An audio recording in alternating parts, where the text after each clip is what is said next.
My argument is going to be based on Carol Quigley's Evolution of Civilizations, Chapter 2, Man and Culture, where he gives a great argument about the relationship between human beings, human culture, and nature.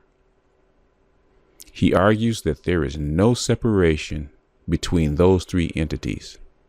All three interact fluidly with one another, while all three are changed by the other. Quigley gives a good example of what human instinct or human nature is and isn't compared to the other animals that survive almost solely on instinct. He then goes on to talk about what human culture is and the role it plays in developing that human nature to what he calls a human personality. Then how the personalities that form the culture change not only it, but the natural world that surrounds them. We'll argue that human culture has such a profound effect on behavior that it can't really be separated from human nature without a lot of difficulty. They both change each other and slowly influence our evolution over time. I'll argue that male and female roles and attitudes are only partially influenced by our nature. The other parts of the picture come from what our culture teaches and what our environment offers in a flexible, interactive matrix. I'll show that much of what we think is instinct, nature, revealing itself is not actual. What we are really seeing is culture affecting the human personalities within it. We'll get a clearer look at this dynamic process. This will lay the groundwork for later arguments in other videos. Getting a clearer look at all the components that make up the individual first, and then building into a culture, and finally a society and civilization will help put some of these confusing interactions into some kind of perspective. Finally, I'll give my opinions on what and why things happen in a culture and how those things affect the male-female dynamic, how changes affect and direct the wants, needs, and goals of the personalities inside of the human species. In this section, what we're going to be doing is comparing instinct and culture. Carol Quigley uses the sea turtles as an example. He talks about how sea turtles go ashore and bury their eggs in the hot sand, knowing that the heat will cause them to hatch. He explains what emerges is not so much a baby turtle, but a small turtle that has most of its wiring or instincts already intact. So with no mother to look after it, it is able to survive and grow on its own. It feeds, avoids predators, and navigates the oceans purely on instinct. It has no need to be taught by its parents. It is born completely able to function in its natural environment without help. By contrast, a human baby is born completely helpless. By design, it has very few of its natural instincts and very little of its wiring already hooked up, which is both a blessing and a curse. The blessing is that this design allows for enormous flexibility. Human beings can adapt to a wide range of conditions and climates. The downside is that the rearing process takes an enormous amount of time. Since it doesn't have the majority of its wiring or instincts already hooked up, it is completely helpless. The way these wires or connections get hooked up, or whether they get hooked up at all, depends on what happens to the child as it grows up. We all know about children that were lost as babies and raised by wolves, that are never able to talk or really walk upright because during the critical period of development, they never experienced human language or other human abilities. So for this exercise, we're going to describe all the potential connections that the human mind can make as human potentialities. And those potentialities we're going to call human nature. The connections that are made through training and experience we're going to call human personality. Now, Quigley makes it clear that human personality is only a small subset of human nature. It can be argued that at birth, that most people have the potential for being aggressive or submissive, selfish or generous, cowardly or brave, even to some point relatively masculine or feminine. What qualities are brought forth to form a human personality depends on how each person is trained.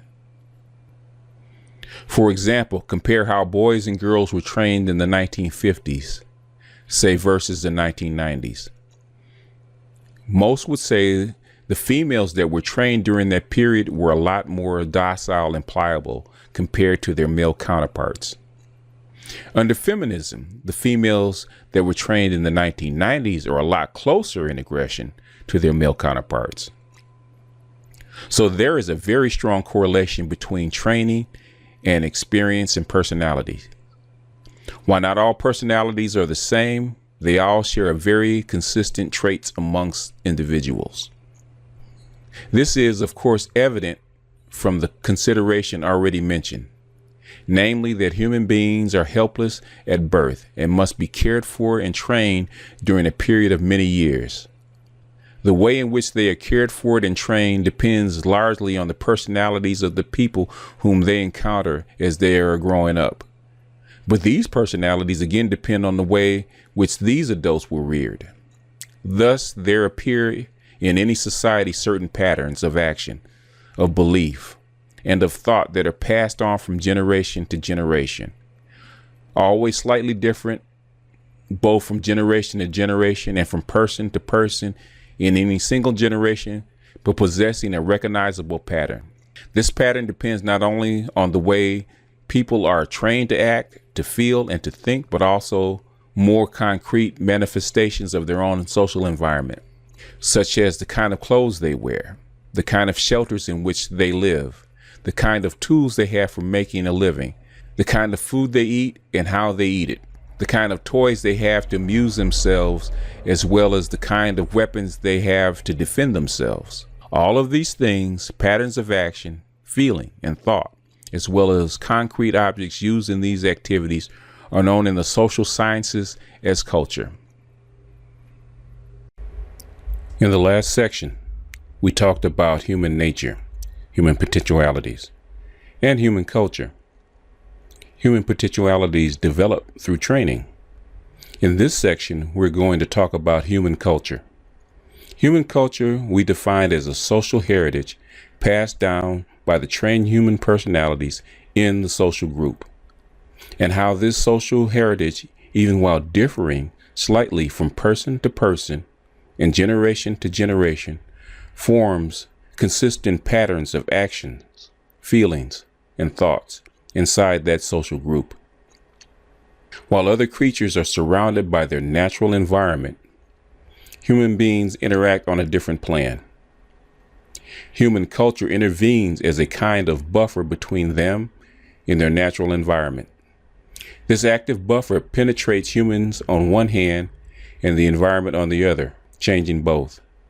The human being's neurological reactions are largely determined by culture, and at the same time, through culture, human beings modify their natural environment by activities such as building homes, cooking food, cutting down forests, draining swamps, and killing off dangerous animals. Throughout human history, human culture has modified the face of the earth. This is what makes human beings so complex. Instead of the normal twofold dynamic as with other creatures, the animal surrounded by its natural environment, human beings have a threefold dynamic. The human being surrounded by his culture and both surrounded by the natural environment. For example, when a turtle lays dozens of eggs in hopes that some turtles from those eggs can be carried into maturity by obedience to its fairly rigid instincts, survival of its species is dependent on a few surviving out of the many. Human beings, on the other hand, have very few offspring and almost no rigid instincts. Along with a long maturation period, The survival of mankind depends on almost all of its offspring surviving. Since each member is very valuable, they must be reared and trained not only to take care of themselves, but to add benefit to the culture. There are two things culture has to deal with. One is the wide gamut of human potentiality, and two, the drive to make those potentialities actual. These potentialities range from the concrete, material needs, through the emotional and intellectual, and into the spiritual. There have been many experts who tried to classify these potentialities, but for this exercise, we're going to use Dr. Quigley's categories: military, political, economic, social, religious, and intellectual. Since the levels of culture arise from men's efforts to satisfy their human needs, we can say that every level has a purpose. Military, the need for group security. Political, the need to organize interpersonal power. Economic, the need for material wealth. Social, the need for companionship. Religious, the need for psychological certainty. And intellectual, the need for understanding. This range of human potentialities is also the range of human needs because of man's vital drive that impels him to seek to realize his potentialities. This drive is even more mysterious than the potentialities it seeks to realize. Men have debated and theorized about this drive since the dawn of mankind. Still, we haven't come close to a definitive answer. All we can say is, when these potentialities of human nature are realized, they become the characteristics of human personality. This is very helpful, for we cannot directly observe or study human nature, and are compelled to make assumptions as to what it must be like from our studies of human personality. Since the characteristics of human personality emerge from the potentialities of human nature as a result of experience and training, and since each person's experience and training are different, each personality is different. Now, towards the end, what we want to talk about is the nature versus nurture argument. As pointed out, nature is simply your biology, the instincts that you're born with, just like the turtle. The part of it that you can't wire out, that's your nature. Sometimes you can overcome it a little bit, but basically that is the inbuilt biological part that human beings have, such as the kind of foods that you like to eat, sweets, stuff like that. Those things are actually inbuilt into your biology. That is your nature. Also, what I believe is every person is born with a personality. There's no such thing as a blank slate. A lot of, how can I say, European scientists like to believe that there is such thing as a blank slate. There is no such thing as a blank slate, even with animals that have no human culture, that haven't been taught, coming out as, say, a dog coming out having like 6 or 7 puppies. They all have different personalities. So if a less complex mammal can have personalities, don't you think that human beings can have personalities? I have 3 children, raised all basically the same. They have distinct personalities. They were born with distinct personalities. That is part of your nature. Culture is your nurture. As Quigley says, that is the high-level programming that you get coming out of the womb, taught by your society and your parents. This is why human beings are more complex, because nurture has a bigger role in raising a human being. This is why it takes so long for a human being to grow and to learn, and so many different inputs that we have into this large brain that we have. You can tell that modern societies that have tried to overcome nature, say between men and women, are having a hard time because their nurture is rejecting the programming, which just causes angst amongst men and women in their 20s and 30s because they've been programmed one way and it doesn't work with their nurture. So what happens? You're getting this big fluff. Seeing this right now with the millennials. They try programming them one way, but the thing is you program against their nature, which most societies for a couple 100,000 years have worked with their nature instead of against their nature. But when you work with the nature, when your nurture works with your nature, it's very sticky. It lasts for a very long time. It's almost indistinguishable when your nurture or your culture works with your nature. When your culture works with what is already there, that's when it becomes almost indistinguishable between what you were born with and what you're taught. And they do a lot of experiments to kind of separate the two, to figure out what is nature and what is nurture. For obvious reasons, when they do experiments to separate the two, they want to see what human beings they're automatically wired to do, so that can translate across cultures. Anything that human beings are wired to do will translate across cultures in a given environment, which is something we'll also get into, but that's going to be much, much, much later.